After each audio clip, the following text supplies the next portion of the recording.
Opa, tudo bem, pessoal? Então vamos retomando aí o nosso curso. A ideia da aula de hoje, então, é que a gente comece a falar sobre teoria da escolha pública, né?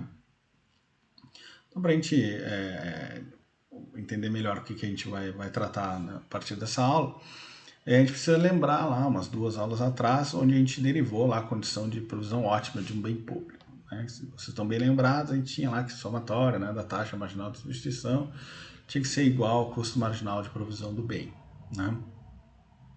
Então, bom, logo em seguida disso, a gente mostrou, até através de um exemplo lá de fogo de artifício, que uma economia de mercado ela acabava não conseguindo atingir esse nível ótimo da provisão de um bem público, né? Porque, se vocês se lembram bem, tinha lá o efeito carona, né? Onde tinha lá o F, que era a quantidade de provisão do bem público, o F do carinha 1 dependia negativamente da do carinha 2, ou seja, quanto mais que o 2 provia de bem público, menos o 1 provia, né? E vice-versa.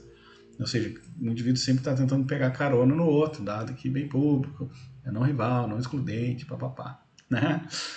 Bom, aí o que acontece, né? Dado que a economia de mercado não chega nessa solução ótima, eu abro margem aí para intervenção por parte do governo, né? Se vocês lembram lá, a gente até falou de outros possíveis, não necessariamente soluções, mas pelo menos tentativas de chegar mais perto do nível socialmente ótimo, que tinha lá altruísmo, warm glow, papapá, tá?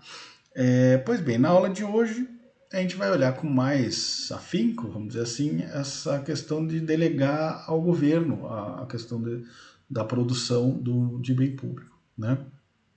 E aí o que a gente vai explorar mais especificamente é a questão da votação, né, que é como a gente elege os nossos governantes, se através do voto a gente consegue então chegar nas soluções mais próximas ou atingir esse nível ótimo da provisão de bem público, né? Que eu acho que vocês devem já estar familiarizados com a ideia lá de teorema do eleitor mediano e tudo mais. Então é para esse caminho que a gente está indo, tá bem? Vamos lá, né? Alocação de recursos, né? Uma economia de mercado, como é que ocorre a alocação de recursos? A gente já falou sobre isso, né? Mas é lá oferta e demanda, né?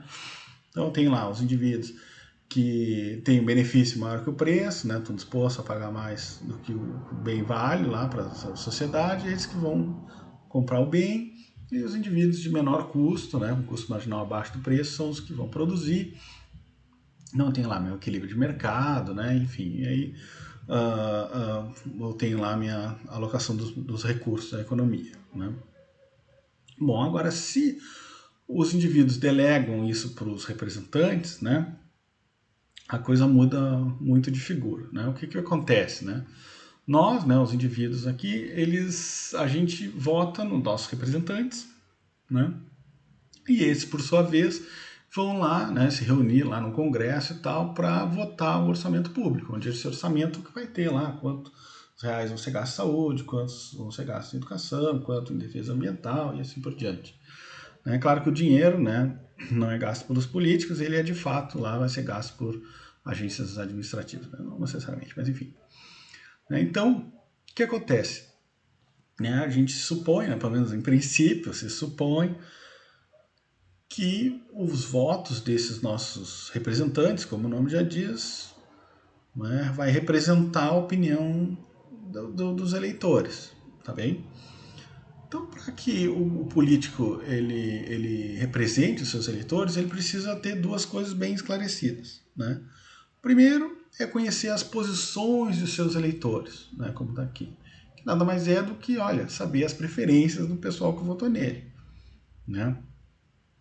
E segundo, é decidir quanto peso cada uma dessas preferências deve ter, né? Ou seja, todo político tem que, para ele agir de acordo com seus eleitores, ele tem que ter 2 coisas. Primeiro, saber, né, ter a revelação das preferências dos seus eleitores, né, para usar os termos que a gente está usando aqui. E segundo, né, é conseguir agregar essas preferências, porque claro, né, um vai preferir, vai dar mais valor para uma praça, outro mais valor para uma estátua, né, já que estamos bem público aqui, e ele vai ter que agregar isso aí para justamente agir de acordo com o seu eleitorado, tá bem? E aí a gente já viu aqui, já até comentamos que, olha, Revelação de preferência e agregação de preferência não são coisas tão simples assim da gente conseguir solucionar, não é verdade? Então, bom, o problema de revelação das preferências. Bom, no mercado privado é tranquilo, né? Não é um problema. Se tem lá uma calça e uma camiseta, supor que seja o mesmo preço e tudo mais, e eu comprei a calça, é porque eu prefiro calça a camiseta. Tá bem?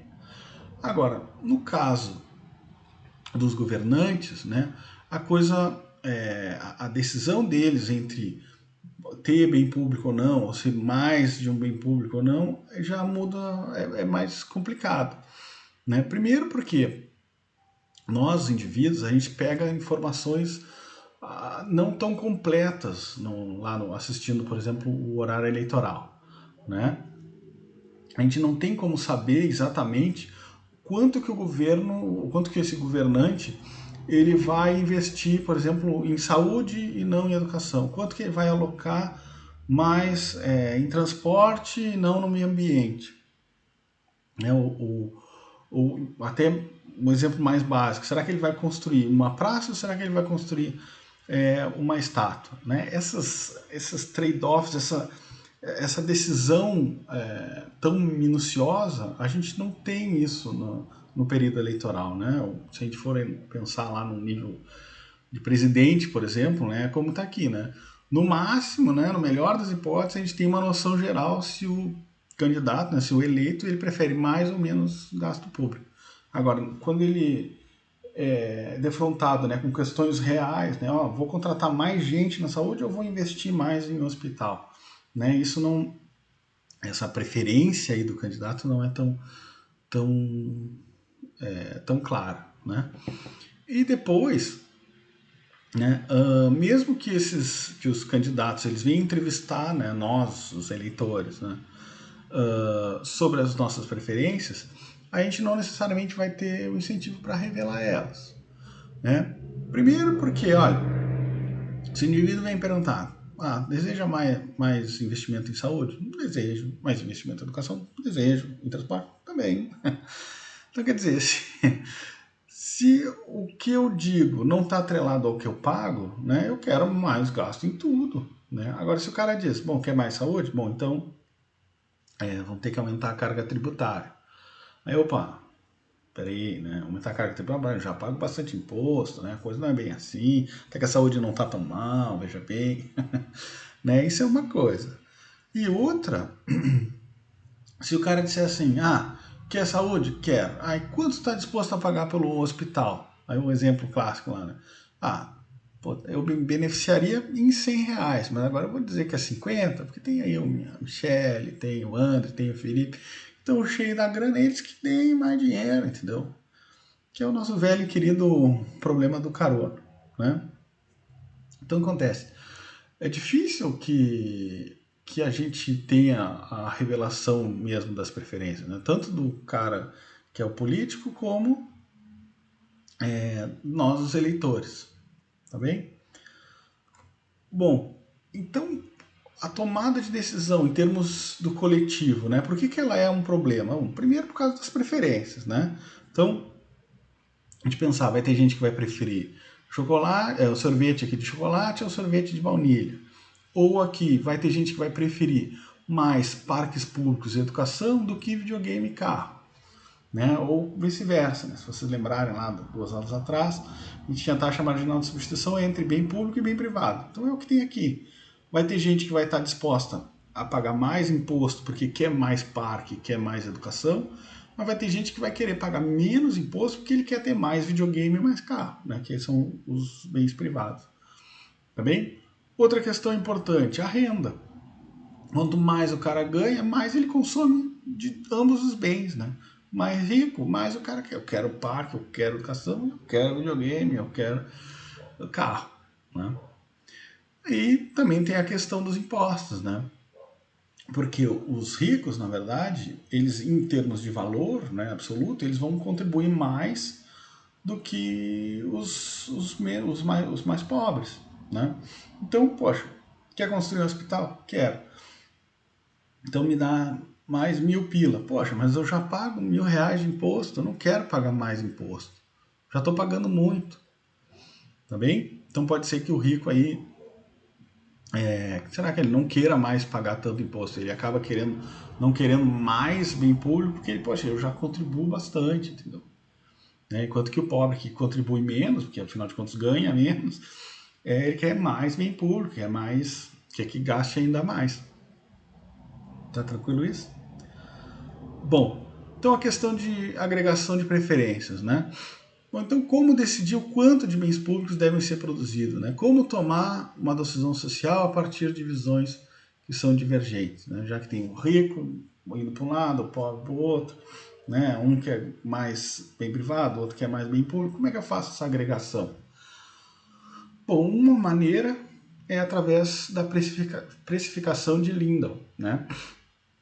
Um sueco aí que diz o seguinte, olha, se a informação for perfeita, né, no mundo perfeito aqui que eu tenho, que eu consiga saber quais são as preferências dos meus eleitores, né, e eu consigo agregar elas sem problemas, eu consigo determinar a quantidade ótima de um bem público, eu consigo atingir a minha solução ótima, né, que a gente derivou lá atrás. Né? Então, o que esse Lindow aí, o que ele vai propor, né? Bom, antes da gente entrar nisso, né, o equilíbrio dele vai ser justamente onde a curva de demanda coletiva, né, que é a soma da vertical das curvas de demanda individual, vai ser igual à curva de oferta. Então, é exatamente o que a gente derivou lá atrás, não é?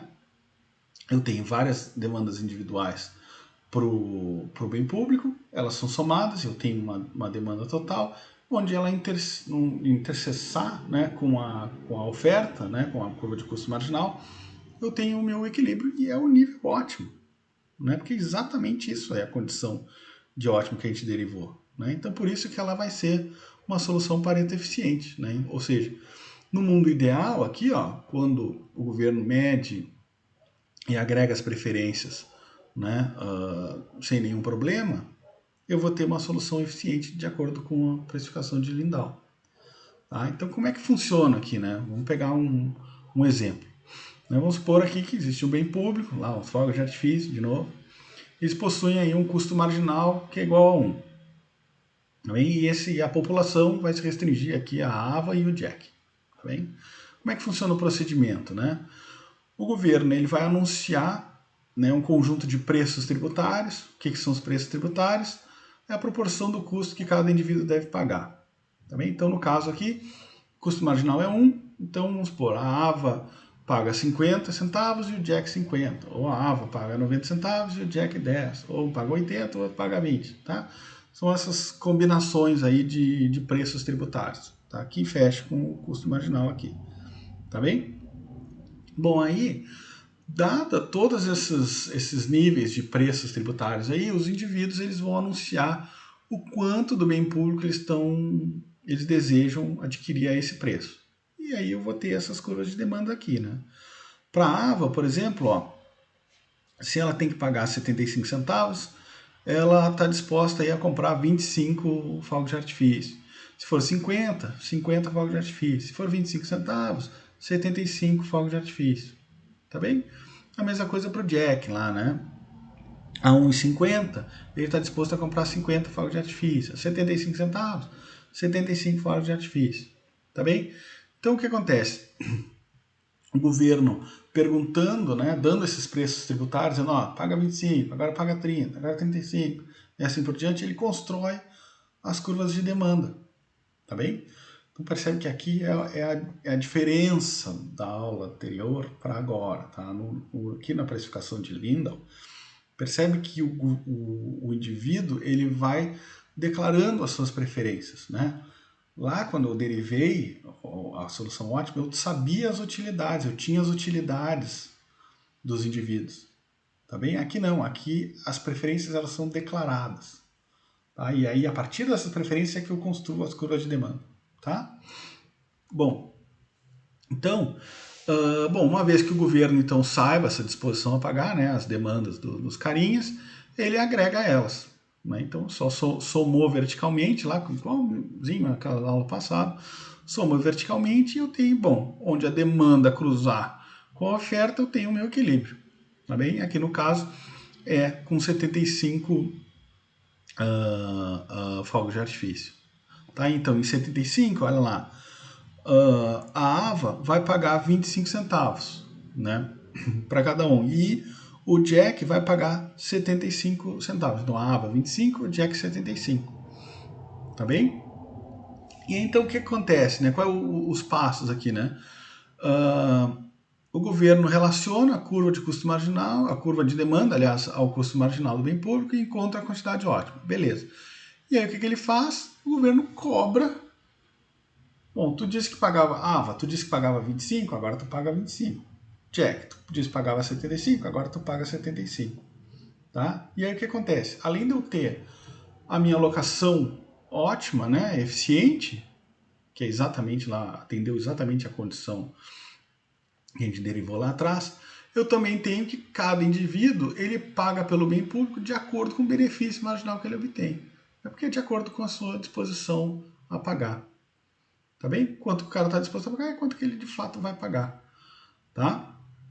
E aqui só um parente lá nos exercícios, né? O equilíbrio, esse G estrela, que é o 75 aqui, é o conjunto então de taxas de Lindow. Né? Então a taxa de Lindow somadas para atingir o custo marginal. Então a taxa de Lindow nada mais é do que 25 para a AVA e 75 para o Jack. Tá bem? É a disposição a pagar. Tá tranquilo isso? Então, beleza. Quais são os problemas da precificação de Lindow? Bom, é que ela assume um mundo perfeito, né? Que as preferências vão ser reveladas, o que a gente já estudou, já falou diversas vezes que não é bem assim, porque existe o efeito carona, né? As pessoas estão cada vez dispostas estão sempre querendo pagar menos pelo bem público, né? Também ela supõe que haja conhecimento de preferências, né? Então, quer dizer, mesmo que os indivíduos sejam honestos lá, eles podem não ter ideia de qual é essa avaliação, né? Então, por exemplo, quanto tu está disposto a pagar por fogo de artifício ou pela defesa nacional, né? Não sei, eu não sei. Né? É difícil avaliar bens que a gente não compra regularmente. Então, quer dizer, as pessoas podem nem saber o quanto estão dispostas a pagar pelas coisas, tá bem? Para obter lá as taxas de Lindow. Outra coisa, o problema da agregação de preferências, né? Então vamos lá, mesmo que os indivíduos estejam dispostos a serem honestos e conheçam a avaliação do bem público, ou seja, consegue dizer o quanto que ele está disposto a pagar, como é que vai agregar esses valores individuais num total, né? Num social? Vamos lá, né?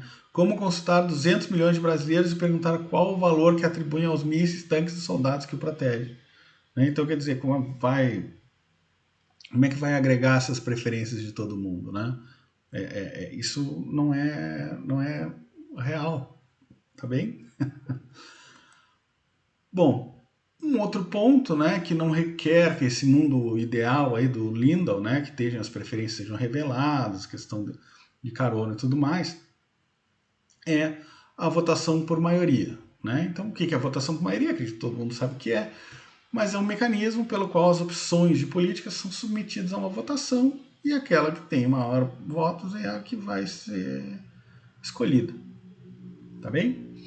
Então, o que eu preciso para que essa votação seja de fato consistente, né? Bom, preciso que ela atenda, parecido com as preferências lá, né? Os axiomas da preferência. Transitividade, né? Se a opção A for preferível a B e a B for preferível a C, então a A tem que ser preferível a C. Tá bem? Então, para ter consistência na questão das opções, né?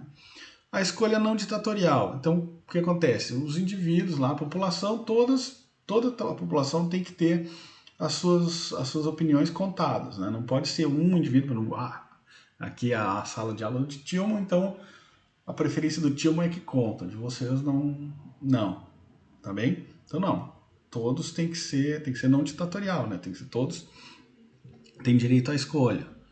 A dominância, né? Se uma opção for preferida por todos os eleitores, o mecanismo de agregação deve ser tal que essa opção é feita pela sociedade. Então vamos lá, se todo mundo preferir sorvete de chocolate à baunilha, quando eu agregar todas as preferências, a sociedade tem que preferir o sorvete de chocolate ao de baunilha. tá bem? E independência das alternativas irrelevantes, tá? Então, o que acontece? Se eu prefiro sorvete de baunilha ao sorvete de chocolate, tá? A introdução do sorvete de morango, eu ainda tenho que preferir o baunilha ao de chocolate, entendeu? Não interessa que o morango entrou agora, tá? Então, o que acontece é que essa terceira opção, né, que é o sorvete de morango, ela não altera a ordem das preferências. Tá bem? Então, mesmo que entrou o morango, o baunilha continua preferível ao chocolate. Tá tranquilo? Bom, votação por maioria, né? Então vamos pôr lá um exemplo aqui, né? 3 tipos de votantes em uma cidade: os pais, os idosos e casais jovens. Eles possuem diferentes preferências sobre o nível de gasto com as escolas. Então, uns vão preferir alto gasto, outros vão preferir gasto médio, outros vão preferir gasto baixo, tá? Então aqui tá os pais, os mais velhos e os casais jovens, tá? Todos eles estão em uma proporção igual na população, né? 33,3. Tá? E aí o que acontece? Os pais, né, vão preferir alto gasto, depois o médio, depois o baixo, tá? Os velhos, né, vão preferir, idosos, melhor dizendo, né, vão preferir baixo gasto em educação, nas escolas, né, baixo gasto, gasto mediano e depois gasto alto. E aí depois os casais jovens aqui, é a ordem de preferência, tá? Primeiro, segundo, terceiro. Tá ok?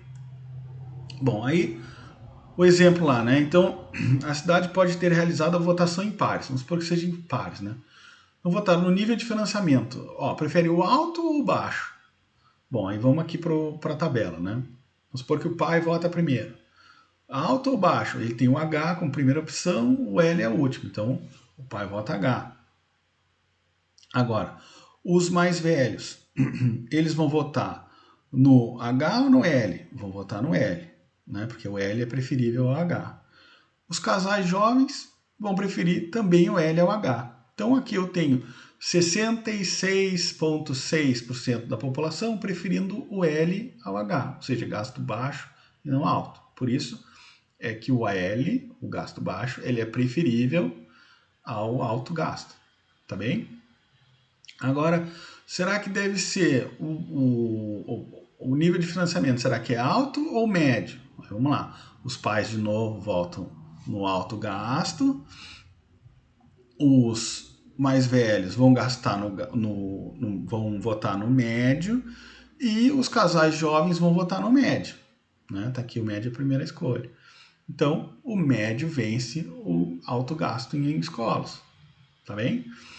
Bom, e se for feita a votação então no baixo ou no médio?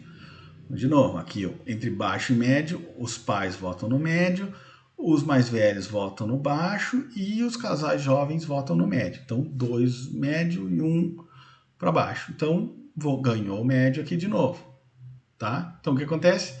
Gasto médio venceu o H e o L. Então, é o gasto médio que vai acontecer nas escolas, tá bem? Vamos lá, a votação por maioria, ela acabou agregando as preferências individuais para produzir um resultado social preferível, média do gasto escolar e dos impostos. Tá bem? Tranquilo, né? Então vamos lá. Votação por maioria, né? A questão dos ciclos, né? Quando a votação por maioria não resulta numa agregação consistente de preferências individuais. Né? Agora substituímos então os idosos por pais que têm filhos em escolas privadas. Então, vamos lá, mesmo sistema, ó. 1/3 da população é cada um dos indivíduos, né? E aqui tem a ordenação das preferências. Então, vamos lá. Se eu votar alto gasto em escolas ou baixo, aí tá aqui, ó, alto, os pais de filhos em escola pública, alto gasto. Em escola privada, vão votar baixo gasto, porque o L vem primeiro. E os casais jovens vão votar em baixo gasto também. Tá bem? Então, baixo financiamento venceu o alto gasto. Agora, se eu considerar o alto gasto ou o gasto mediano, mesma coisa. Vamos lá, alto gasto venceu para os pais de escolas públicas, o alto gasto venceu também nos pais de escola privada, né? E só os casais jovens que votam em baixo gasto. Então tá aqui, venceu o alto. Quando eu fizer o baixo gasto ou o gasto mediano, bom, aí o mediano vai ganhar, tá bem? Então o que aconteceu? Eu não tenho um vencedor claro aqui. Diferente do outro que o gasto mediano venceu 2 vezes, e aí eu tinha a preferência bem definida, aqui não. A cada par que eu fizer, um indivíduo uma opção vai ganhar, tá bem? Então o que acontece? A regra da escolha social viola o princípio da transitividade, resultando em ciclos, sem produzir um resultado social coerente. Tá? Dependendo do par, cada vez um ganha. Então eu caí no que chama de paradoxo de Condorcet, o paradoxo da votação, paradoxo do voto. Tá? Vocês vão encontrar com várias nomenclaturas, mas acho que o mais conhecido é paradoxo de Condorcet. Tá? Onde a votação por maioria pode não chegar a um equilíbrio e ficar alternando em ciclos entre as opções. Tá bem? Acho que vocês estão familiarizados com isso aqui, não é? Então o que acontece? Bom, através desse paradoxo do voto podem acontecer 2 coisas. Uma delas é o poder de agenda. Então olha lá, se eu disser, se um cara, por exemplo, eu sou sei lá, o presidente lá da Câmara Municipal e eu quero decidir se vai ter alto ou baixo gasto, eu vou lá e faço o seguinte, eu tenho poder de agenda, né? Eu boto primeiro a votação sobre alto ou gasto médio. Venceu o alto gasto. Muito bem.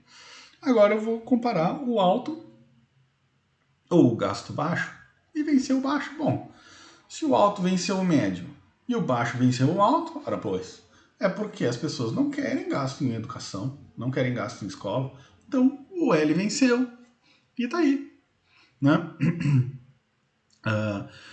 Eu tive o poder de agenda de maneira que eu que induzia a resposta que eu queria, né? Eu poderia inverter aqui, eu poderia inverter aqui a ordem e sair daqui a pouco o alto gasto, o gasto médio.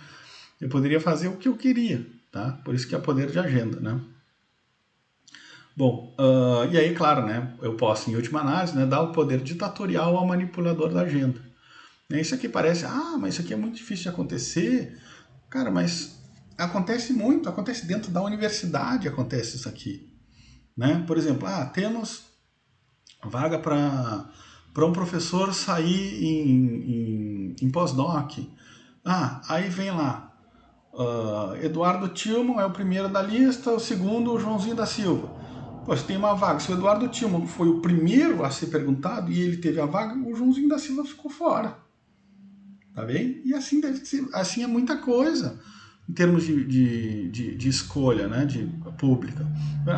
Temos o dinheiro aqui. A primeira pergunta, vamos melhorar a escola? Vamos, escolas são importantes.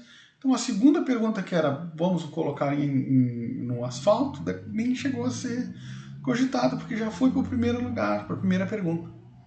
Então, entendido a questão da importância desse poder de agenda? Uma outra questão interessante é a do voto estratégico, né? Então, assim como o poder de agenda, né, é utilizado lá pelos legisladores, né, eu como presidente da Câmara Municipal, né, defino a ordem das coisas, né, os eleitores eles podem reagir ao paradoxo do voto através do voto estratégico. Então aqui eu botei, pessoal, isso aqui é só um asterisco, tá? Aliás, um parênteses. Isso aqui não é que houve mesmo voto estratégico, tá? É que eu me lembrei dessa situação quando estava montando a aula, que eu acho bem curiosa. Rio Grande do Sul é sensacional em época de eleição. Vocês podem ver que, olha só, a Ana Amélia, ela vem disparado aqui na frente. Disparado não, né? Mas ela vem na frente na maioria das como é que se diz? Das boca de urna lá, né? Do levantamento aqui da eleição, né? Então vem vindo Ana Amélia, e aí ela até vai estável aqui. Só que aí o pessoal pensa, olha, Ana Amélia junto com Tarso. Cara, não sei se o Tarso não é um candidato muito forte para concorrer com a Ana Amélia aqui, né? Vamos supor aqui o eleitor da Ana Amélia, né? Acho que o Tarso é um candidato muito forte, cara. Acho que a Ana Amélia tem mais chance se ela concorrer com o Sartori, porque olha lá o Sartori, 5%, 4%. O negócio é o seguinte, vamos trocar, em vez de votar na Ana Amélia, que a Ana Amélia tá tranquila aqui, umas 37%, aqui 38%, vamos votar no Sartori, porque assim a gente tira o Tarso da parada E no segundo turno fica Ana Amélia e Sartori, e aí é barbada, entendeu? Aí fica eleita a Ana Amélia. E a gente tira o Tarso fora. Tá bem? Porque no segundo turno, se der Tarso e Ana Amélia, a coisa poderia complicar de figura. Tá bem? Só que aí o que aconteceu? Por isso que eu estou dizendo, na verdade, isso é eu que me lembrei dessa situação aqui. Isso aqui não tem um artigo científico por trás que mostre que realmente, olha, houve voto estratégico. Existem vários artigos que levantam essa questão de voto estratégico, a gente pode até conversar depois. Mas o que aconteceu? Olha lá, surpresa na hora da eleição, né? O Sartori tirou 40% dos votos. Passou a Ana Amélia, ficou Tarso e Sartori no segundo turno. Né? Então toda aquela preferência que tinha na Amélia aqui, na verdade, migrou tudo para o Sartori. Né? Se foi uma tentativa de voto estratégico, foi frustrado, porque acabaram tirando a Ana Amélia do páreo. Tá? Pegaram isso, pessoal? Só para ficar claro aqui, ó. Se no segundo turno as probabilidades do candidato da minha preferência, Ana Amélia, né, serem mais altas com o outro, o Sartori, eu posso optar por não votar na Ana Amélia e votar no Sartori, para justamente ficar Sartori e Ana Amélia no segundo turno. Tá bem? Eu acho bem interessante aqui assim, a questão do voto estratégico. Também tem uns artigos bem bacanas. Bom, e aí, o que acontece? Né? Então a gente estava falando lá sobre o paradoxo de Condorcet, que é esse efeito cíclico no voto. Né? Então existe lá o teorema da impossibilidade de Arrow, que diz o seguinte, olha, não tem como sair do paradoxo de Condorcet, a não ser que eu restrinja as preferências ou imponha uma ditadura. Tá bem? Ditadura é um cara, ele que vai decidir e pronto. Então não tem paradoxo nenhum, é a preferência do Tillman. Tá? E restringir a preferência, o que ele vai dizer é o seguinte, olha, para eu resolver o paradoxo de Condorcet, para eu não cair no voto cíclico, eu preciso fazer uma restrição das preferências para considerar só preferências de pico único. Tá? O que são preferências de pico único? São as que têm apenas um máximo local, um pico, de modo que a utilidade cai quando as escolhas se afastam desse pico em qualquer direção. Então aqui tem um pico na quantidade de bem público zero e para todo o resto ela é decrescente. Aqui de novo, para a quantidade de bem público, eu tenho um pico aqui e para ambos os lados, né, para quantidades menores ou maiores do bem público, a minha utilidade cai. Tá? Isso aqui seriam para quantidades divisíveis aí de bem público. Né? Agora, no nosso caso, que a gente está falando, olha lá, as preferências dos pais, dos idosos e dos casais jovens. Então podem ver que, olha só, no mais velhos aqui, que é esse roxinho, eu tenho um pico único, né? Tenho a opção C e todo o resto ela é decrescente. A mesma coisa para os casais jovens, que é o azul, eu tenho decrescente para baixo custo, né? Médio é o pico e utilidade caindo para alto, tá bem? E aqui também é pico único para os pais, tá? Só que olha só, se a gente considera o nosso segundo exemplo, que deu lá o paradoxo de Condorcet, né? Percebam o seguinte, ó, o azul é a mesma coisa, o verde também, os pais, né, casais jovens, só que os pais de escola privada, em filhos de escola privada, olha lá, não é pico único, porque tem o G, decresce para o H, só que sobe de novo. Então aqui já não é pico único, é por isso que eu tive paradoxo de Condorcet. Então o que o Warren disse é o seguinte, cara, isso aqui não pode existir. Para eu sair, não ter o problema do paradoxo de Condorcet, eu tenho que ter preferência de só pico único. Também isso aqui está cortado. Tá bem? Bom, e aí eu tenho o teorema do eleitor mediano, né? Que diz o seguinte, se as preferências são de pico único, então a alternativa preferida do eleitor mediano é a que vencerá em uma votação majoritária. É o vencedor de Condorcet. Tá bem? Então, quem é o eleitor mediano é o votante cujos gostos estão no meio do conjunto de votantes, né? Na mediana. Então, vamos lá. Mediana, o que é mediana, pessoal?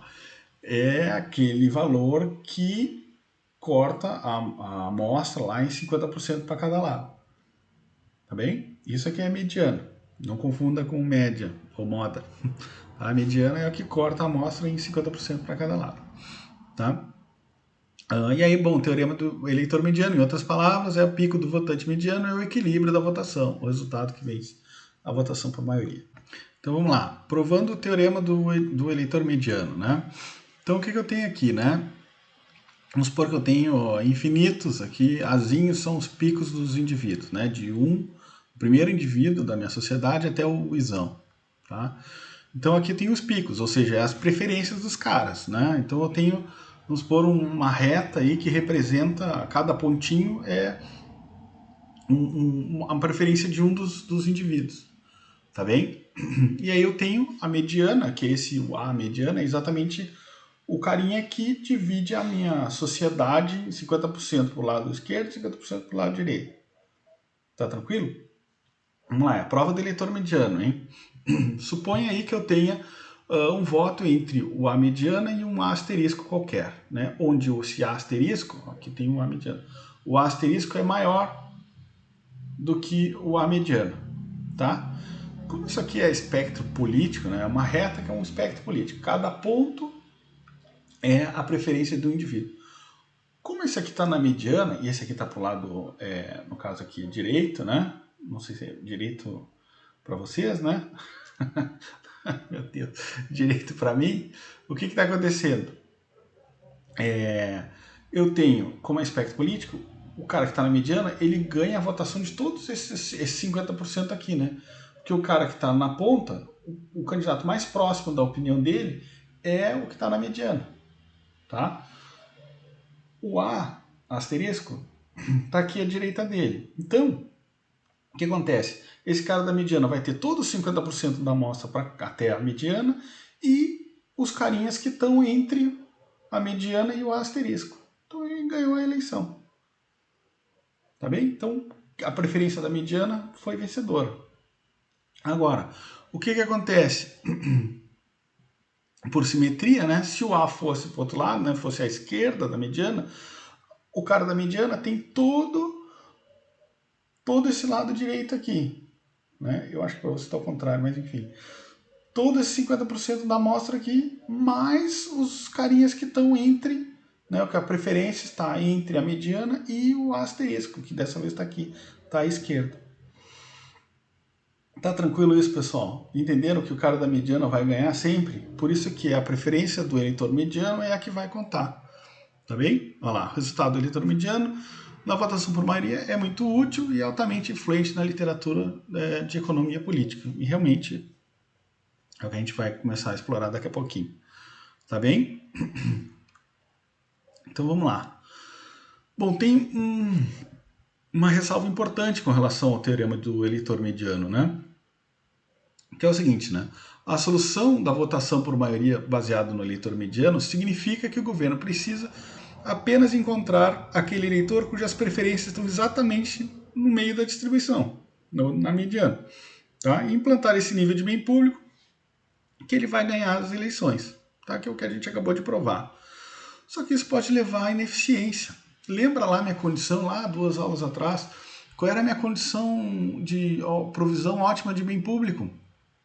Era que a soma das taxas marginais de substituição, ou seja, benefício marginal, o benefício marginal social, né, o benefício marginal de cada indivíduo, fosse igual ao custo marginal de prover o bem. Claro que aqui para N bens, né, a somatória também.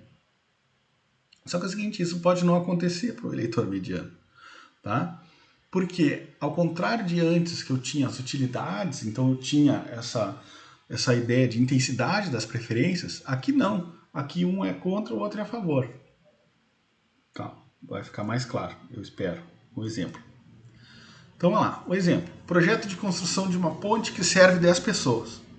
Dessas 10 pessoas, 6 estão dispostas a pagar R$50 pela ponte.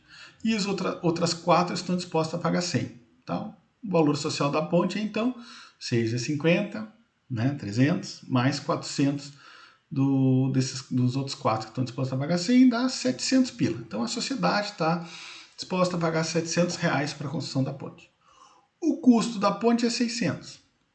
Tá? Em outras palavras, R$60 por pessoa. Tá bem? Então, qual é o benefício líquido médio? Bom, meu benefício líquido nada mais é do que quanto a sociedade está disposta a pagar, menos o custo. ou seja, 700 menos 600, sobrou 100, dividido por 10, que são 10 pessoas, né? Dá R$10. Tá bem? Então, meu benefício líquido médio é R$10 por pessoa. Então, o que acontece? É socialmente ótimo construir essa ponte aqui. A sociedade valora mais do que ela custa, então constrói a ponte. Tá bem? Só que o que acontece se eu perguntar para o eleitor mediano, né? Qual é o benefício líquido mediano? Bom, como eu tenho, são 10 pessoas, né? Como eu tenho 6 pessoas dispostas a pagar 50, significa que o eleitor mediano ele está disposto a pagar R$50. Tá? Só que é o seguinte, o custo por pessoa é 60 pila. Então o meu eleitor mediano vai dizer, não constrói a ponte, porque ele tem um prejuízo aqui de R$10. Tá bem? Então, se for para votação, como tem 6 pessoas pagando, dispostas a pagar 50 para um projeto que vale 60, o eleitor mediano, ou melhor, o teorema do eleitor mediano aqui não vai resultar numa alocação eficiente lá em termos de provisão de bem público. Tá bem? Então, quer dizer, olha lá, esse resultado socialmente ineficiente, porque o eficiente seria a construção da ponte, ocorre porque a solução baseada no eleitor mediano não reflete a intensidade das preferências. Sim, tem 6 caras dispostos a pagar abaixo do que deveriam, né? Só que os outros 4, eles estão dispostos a pagar mais do que compensa a desses outros 6. Entendeu? Então, quer dizer, é socialmente ótimo, em termos de sociedade, que é a agregação de todo mundo, é socialmente ótimo que saia a ponte. Tá bem? Então, quer dizer, o teorema do eleitor mediano não necessariamente vai resolver a questão de eficiência da provisão do bem público. Tá ok? Então, antes da gente falar em possíveis soluções, né, do teorema do bem público, do teorema do eleitor mediano, é interessante verificar que esse teorema ele tem uma das aplicações mais legais, é justamente compreender o comportamento dos políticos. Né? O que acontece?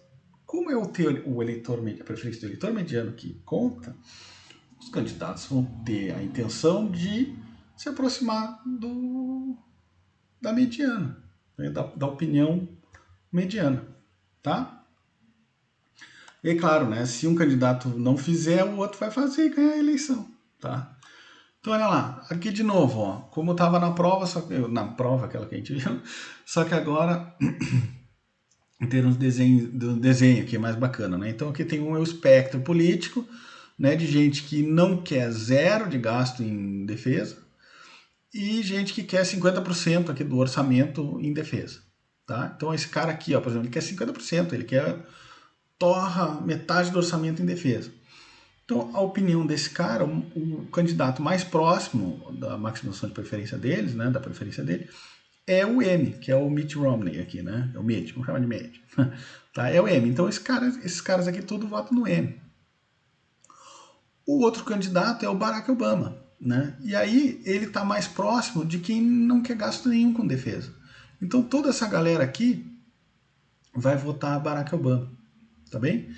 E mais, toda essa galera aqui que está mais próxima do B, né, vai votar B, Barack Obama. E toda a galera cuja preferência está mais próxima do M vai votar no Mitt Romney. Tá? Como essas distâncias são proporcionais, aqui é como 50% vota Barack, 50% vota Mitt. Então, como é que o Barack Obama pode fazer para ganhar essa eleição? Olha, ele vem um pouquinho mais pro lado aqui, né? Um pouquinho mais para a direita. Né? Ele vindo um pouquinho mais para a direita, o que acontece? Esses caras aqui agora estão mais próximos da preferência do B do que do M. Então eles migram para votar Barack Obama. Qual é a resposta do Mitt Romney? É vir ainda mais para a esquerda. Né? O deslocamento para a direita do Barack Obama, agora o Mitt Romney desloca um monte para a esquerda. Porque aí toda essa galera aqui agora está mais perto do M do que do B. Então a preferência dessa galera aqui está mais perto do M do que do B. Então o Mitt Romney agora passaria a ganhar as eleições aqui. Tá bem? Qual é o equilíbrio disso? Bom, cada um vai chegando cada vez mais para a mediana, mais para a mediana, mais para a mediana. Pluf, é os dois votarem igual. está bem exatamente no 25% do orçamento para a defesa. Tá? Esse é o equilíbrio do teorema do eleitor mediano. Tá bem? Teorema do eleitor mediano. Então, no final, apesar do, lá que a gente vê na prática, né, do discurso ser, eu quero muito gasto em defesa, o outro diz, eu não quero nada de gasto em defesa. No final, as coisas vão convergendo, e aí eles são a mesma coisa, né? A gente, brasileiro, sabe bem o que isso significa. Bom, então, quais são as implicações do teorema do eleitor mediano? Bom, uma democracia com 2 partidos, políticas públicas tenderão a ser moderadas. Claro, é o meio do espectro político é que domina, né? É a preferência do eleitor mediano. Tá bem? Aumento na dispersão das preferências, ou seja, extremos. Tem uma extrema esquerda e uma extrema direita. Se não alterar a mediana, não altera em nada nas eleições, né? Sai, sei lá, um super extrema esquerda, o filho do Stalin, e o super extrema direita, sei lá eu, como queiro. Né? Eu sei que eu tô pensando, mas vocês também sabem, né? Mas super extrema esquerda, super extrema direita, se não alterou a mediana, não alterou o resultado da eleição, tá bem? Não altera em nada. E aí, claro, né, as políticas tendem a beneficiar o eleitor mediano, de modo que os eleitores cuja preferência estão na mediana se tornam um grupo de interesse poderoso. É que esse artigo do Downs aqui, ele diz o seguinte, olha, existe uma coerção pela urna. Como tem muito mais gente pobre do que gente rica, e voto é tudo peso 1, né? Então o que acontece? Políticas de redistribuição têm uma racionalidade para existir.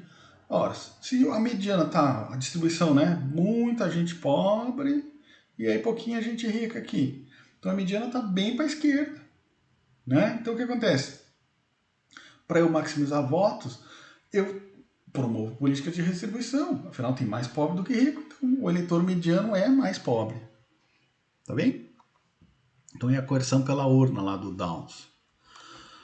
Bom, algumas hipóteses do teorema do eleitor mediano, né? Primeiro, votação unidimensional, né? Então, supõe que os eleitores baseiam seu voto numa única questão. Então, é só a defesa, né?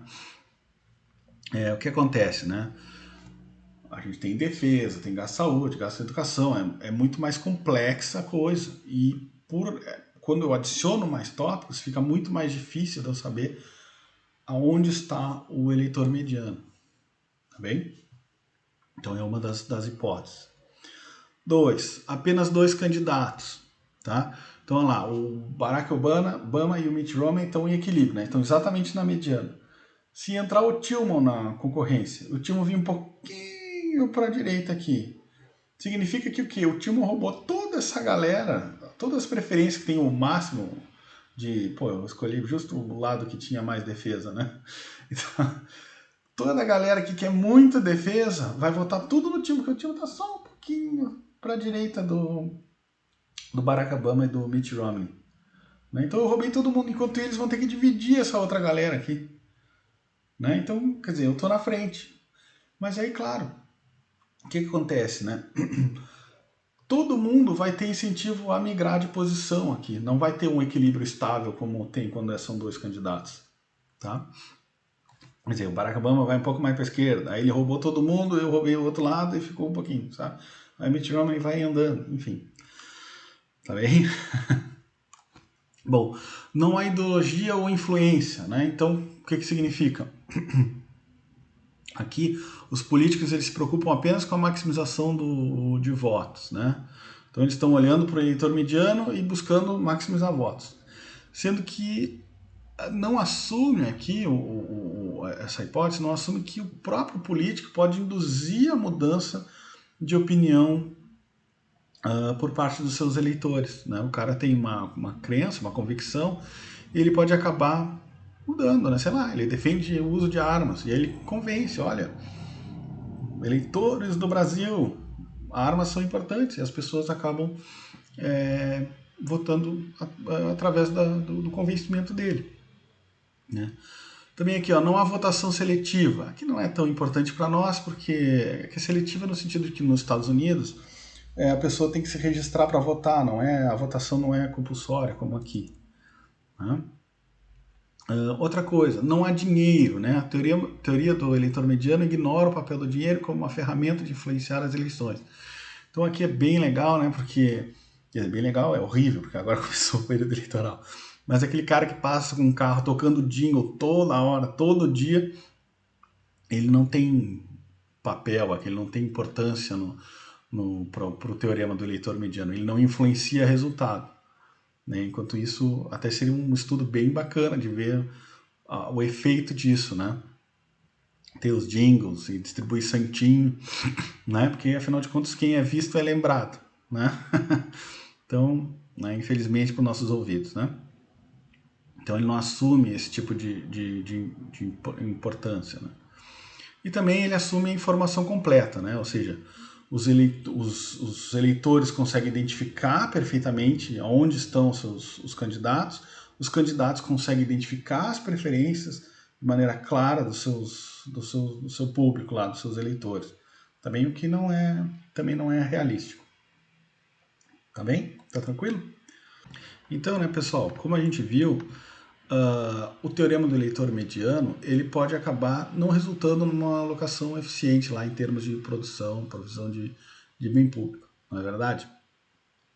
Por quê? Bom, porque é a preferência do eleitor mediano que conta, não tem lá a intensidade das preferências, como era o caso lá da ponte, né? Como tinha 6 caras que tinham benefício líquido negativo, né? A ponte não saía, apesar dos outros 4 terem lá um benefício altíssimo, tá?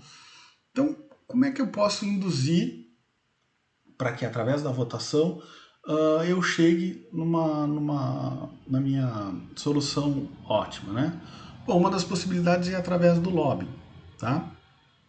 O que é lobbying? O gasto de recursos por certos indivíduos ou grupos numa tentativa de influenciar um político, tá? Então o que acontece? Em princípio, né, o lobbying ele pode corrigir essas ineficiências do eleitor mediano, porque olha, tem gente que se beneficia o suficiente, que está disposta a contribuir com o político para que ele haja de acordo, né? Então lá, no caso lá da ponte, né, tem aqueles 4 caras que tinham um super benefício enorme, né? Como eles realmente querem construir a ponte, eles acabam pagando para os políticos, e os políticos podem, né, uma possibilidade é eles transferirem esse dinheiro para os caras que têm benefício negativo, né, de maneira que eles também passam a querer a ponte. Isso é uma possibilidade. A outra, e bem mais provável, é que o político, bom, receba uma transferência de dinheiro, vamos dizer, né, dessa galera que quer a ponte, e diga, não, faz o seguinte, eu vou aprovar a ponte, mas daí tu deixa aquele pessoal que tem benefício negativo, aquele daí tu nem comenta nada, deixa que eu aprovo aqui na legislação e fica por isso mesmo, tá? Só que o que acontece, né?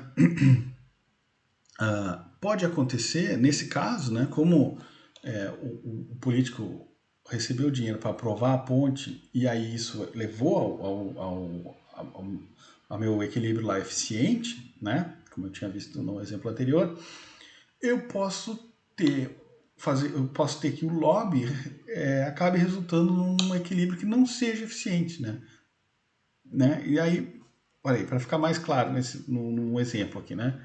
Vamos supor, olha só, 5 pessoas possuem benefício líquido de 100, né, na construção de uma ponte, enquanto outras 100 pessoas possuem benefício líquido de menos 6. Tá? Então, eleitor mediano, 100 pessoas com benefício líquido negativo, não tem ponte. Tá? Se eu considerar em termos de socialmente ótimo, 5 pessoas têm benefício de 100, ou seja, benefício social aí de 500, de ter a ponte.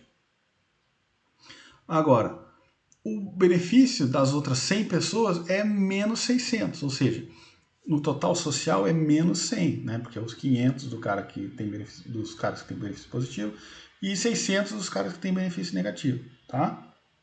Quer dizer, o ótimo é não ter a ponte nesse caso aqui, né? Então, tanto para o eleitor mediano quanto no socialmente ótimo. Só que é o seguinte, essas 5 pessoas aqui, que têm benefício alto, né? Elas podem se reunir e fazer lobby para o político e fazer com que o político aprove a construção da ponte. tá bem? E aí, seja lá, não precisa ser dinheiro, né? Pode ser através da promoção de votos, contribuições à campanha, né? Passar aqui com os jingles e tal, distribuição de panfleto, né? E o projeto ser aprovado, né? É claro, né? Se as outras 100 pessoas não estiverem informadas. Por quê? Porque senão elas podem também se reunir e dizer, não, eles, tipo, quanto é que eles pagaram? Eles pagaram tanto para ter ponte? Ah, então eu cubro a oferta. Tá? Poderia acontecer.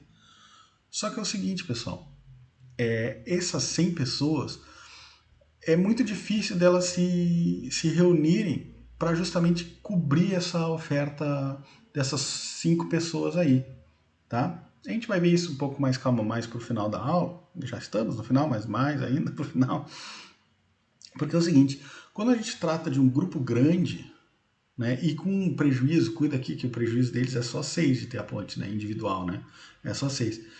É difícil desse monte de gente se mobilizar. Por quê? Porque um vai pensar no efeito carona, né? Não, deixa que o outro se reclame por mim lá, é um benefício, é um prejuízo só de 6 pila, não vale 6 pila para ir até Brasília, lá bater nos caras, bater na porta dos caras e reclamar, tá bem? Grupos menores tendem a ser muito mais coesos e mais eficientes em conseguir, né, as coisas para si, né, tanto na questão de lobby quanto favorecimentos políticos, vamos botar nesses termos. Tá bem? A gente vai falar um pouco mais sobre isso no finalzinho, tá?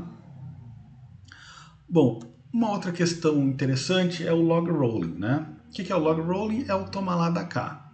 Então, olha lá, esse log rolling, ele nada mais é do que a troca de votos entre legisladores para aprovação de diferentes leis. Toma lá da cá o seguinte, olha, Andrew, eu voto no meu, eu voto no teu, tu vota no meu. E assim a gente resolve aquele paradoxo de Condorcet, deixa de existir porque a gente se combinou aqui, formamos uma coalizão, tá? Formamos uma coalizão, então estamos combinados, tá bem? Não, nem deve ter quase isso, nem deve ter. Tá? Muito difícil acontecer isso no Brasil, mas em todo caso. Bom, existem dois tipos, né? O explícito, né? Que é uma situação que é clara e bem definida, e o implícito, que já é antes de entrar no Congresso, os caras já se combinaram tudo, tá? Mas que não tem. Bom, exemplo, né? O que acontece aqui, ó? Eu tenho, né, votação por maioria simples, eu tenho 3 legisladores, né, 3 políticos para votar, e eu tenho os projetos A e B. Para o legislador 1, ele e a galera que ele representa ganham de utilidade 5 se o projeto A for aprovado, mas perdem utilidade em 1 caso o projeto B seja aprovado. O 2, né, ele perde 1 se o A for aprovado, mas ganha 5 se o B. E o terceiro cara, né, e a galerinha que ele representa, perdem tanto se o A quanto o B for aprovado. O que acontece? Abriu para votação por maioria. O 1 vota no A, o 2 vota no B e o 3 vota nenhum. E aí nenhum projeto teve maioria simples, tá bem? Maioria simples aqui no caso é 2, tá? Ninguém levou o projeto, tá? Só que aí o que acontece? O 1 e o 2 podem sentar lá num cafezinho e dizer, cara, o negócio é o seguinte, meu, eu voto no teu, tu vota no meu, tá? E aí, bom, como tem 2 votos para o projeto A e 2 votos para o projeto B, eles têm a maioria simples, tá bem? Então, vamos lá. O que acontece? Como isso aqui é utilidade, né? O que acontece se o projeto A for aprovado? Eu tenho um ganho de 5 do carinha 1, mais a perda de 1 e 1 para o carinha 2 e 3, né? Ou seja, um benefício social aqui de mais 3. Tá bem? Tanto para o projeto A como para o projeto B. Então, o que aconteceu aqui? A aprovação do projeto A e do projeto B levou a um benefício social positivo, né? Porque em termos sociais eu ganhei mais 3 em ambos os casos. Tá bem? Poderia não ser o caso. Poderia. Por exemplo, aqui se eu trocar, em vez de menos 1 ser menos 3 em cada um desses negócios, olha lá, eu ganhei 5, mas se fosse menos 3 nos dois aqui, ó, eu perdi menos 1, tanto no projeto A como no projeto B. Tá bem? Então, quer dizer, o log rolling, ele pode induzir, assim como o lobby, né? Pode induzir a uma alocação eficiente, né? Como não, pode ser usado para o mal, né? Pode ser usado mal. Tá. Bom, aí o que acontece, né? Lá no exemplo que eu estava falando, né? O indivíduo 1 e o 2 formaram uma coalizão, né? Para justamente aprovar, por maioria simples, tanto o projeto A quanto o projeto B.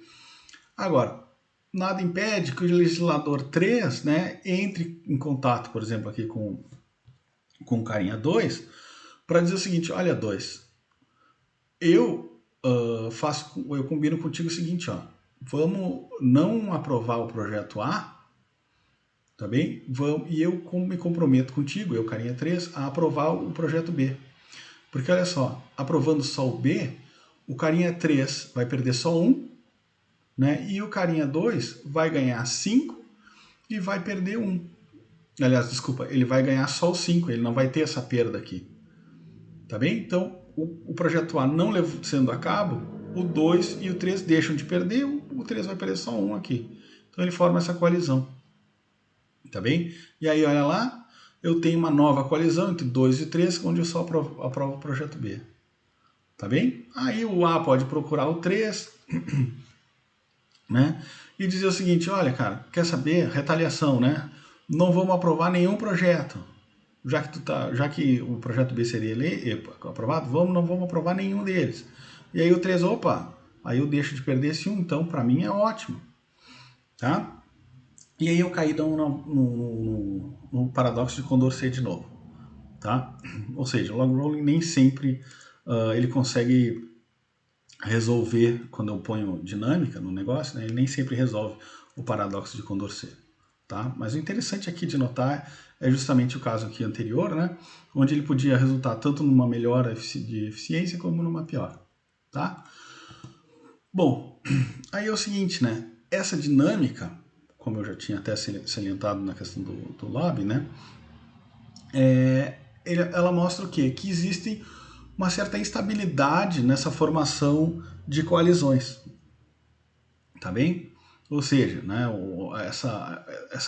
essa instabilidade ela é gerada através dos custos de transação, né, que eu tenho negociação entre os legisladores, né, e também lá as retaliações, a reciprocidade.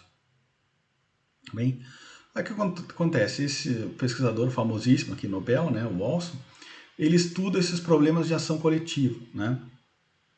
E ele chega às seguintes conclusões, né, sobre as possibilidades, né, o que aumenta a possibilidade de sucesso dos grupos políticos de interesse. Né? Então, vamos lá.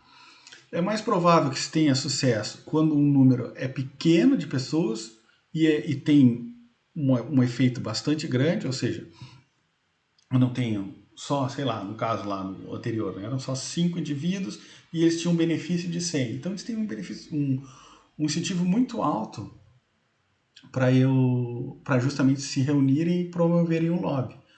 Né? Por que tem que ser um grupo pequeno? Porque evita o carona. Né? E por que tem que ser um efeito grande, tanto de benefício quanto de perda? Porque aí eu tenho um grande incentivo a justamente permanecer junto e fazer pressão. Tá bem? Bom, também o sucesso é mais provável quando os indivíduos são muito afetados, né, pela ação, ou seja, tem um bom benefício ou um belo prejuízo que pode acontecer. E é claro, se os benefícios individuais são maiores que os custos, a atividade passa a ter caráter privado. Então, quer dizer, quanto maior o benefício, mais incentivo eu vou ter justamente a fazer mais pressão, né? A me unir com a minha galerinha e fazer mais pressão. Né? E também é menos provável se a decisão coletiva afetar um grande número de pessoas, coisa do lobby lá, né? Por quê? Porque tem a probabilidade de perda de carona e também se representar aí uma perda pequena para cada membro do grupo, o cara, simplesmente um incentivo a se reunir, enfim, a fazer pressão é muito baixo. Tá bem? Resumo, então, menor grupo, quanto maior o benefício potencial ou a perda potencial, mais incentivo eu tenho para fazer pressão. Tá? Bom, segundo o Olson, né, existem só 2 formas de obter a participação de integrantes de grupos grandes, né, para grandes grupos. Como fazer grandes grupos enfim, terem união e lutarem por direitos políticos, aí, por benfeitorias. Primeiro é a coerção, né? Coerção exige, por exemplo, que os caras façam a contribuição compulsória sindical, né? O que acontece? A CLT, aqui o artigo 578 da CLT, que é a contribuição obrigatória, né? Agora até caiu isso aqui, né? Corporifica um elemento de coerção que garante a permanência desses grupos de interesse. Então, quer dizer, é obrigatório. Então, não tem escapatória, não tem como ser free rider, né? Ser carona, e também não importa a questão de incentivo aqui, é obrigatório. Tá? E uma outra questão são os incentivos individuais, né? Então, individualizar benefícios, tá? Então vai ter lá para quem, por exemplo, os afiliados de um sindicato, só eles vão ter seguro de saúde, capacitação e livre acesso a instalações recreativas, né? Ou seja, tu induzir que individualmente cada pessoa tenha um benefício maior, né, do que só a questão de ser sindicalizado lá, de lutar só pelo salário, tá bem? Então tem um benefício ainda maior, tá? Então, bom, a lógica da ação coletiva explica a formação e permanência dos grupos de pressão, né, os lobistas aí, e a adoção de políticas voltadas, por exemplo, ao setor produtivo da economia em detrimento dos consumidores. Então, pessoal, aqui é só para dar esse final aqui é só para dar um resumo, que isso aqui, na verdade, daria para dar um curso sobre grupo de interesse e ação coletiva, né? Mas é só para dar uma ideia de que, olha, onde que os grupos de interesses tendem a ter maior sucesso, né? Quando são grupos pequenos, por exemplo, no caso do setor produtivo, a indústria, os produtores agrícolas, né? Eles tendem a ter um bom benefício lá, por exemplo, tarifas aduaneiras, né? Fazer restrição de importações, por exemplo, competição de fora.